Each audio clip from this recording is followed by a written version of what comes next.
4, 5 ஆகிய தினங்கள்ல சுவாமி ஸ்ரீதேவி பூமாதேவி சமேத மலையப்பன் சொல்லக்கூடியதான உற்சவமூர்த்தியினுடைய பிரதிஷ்டை உற்சவருக்கு சம்பிரோக்ஷண கும்பாபிஷேகம்.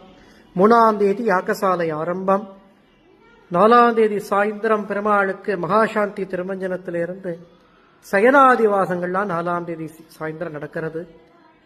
மறுநாள் காலத்தால 9 மணிக்கு சம்பிரோக்ஷணமாகி சாயந்தரம் 4:30 மணி அளவுல திருக்கல்யாண மகோத்சவம் சுவாமி கண்டருள்றார். முதல் கல்யாண உற்சவம் புது பெருமாளுக்கு நம்ம சன்னதியில நடக்கிறது. அவசியம் எல்லாரும் வந்து பெருமாளை சேவித்து எம்பெருமானுடைய பரிபூர்ணமான அனுகிரகம் பெற பிரார்த்திச்சுக்கிறேன். யார் யாருக்கு என்ன பிராப்தமோ எம்பெருமான்கிட்ட கேளுங்கோ, நிச்சயம் அவர் நமக்கு கிருப பண்ணுவார். அவருக்கு செய்யக்கூடியதான பாக்கியத்தை அவன்கிட்டயே கேட்போம். நிச்சயம் நம்மளையும் அவருடைய இந்த கல்யாண உற்சவத்துல சேர்த்துப்பார். ஓம் நமோ வெங்கட்.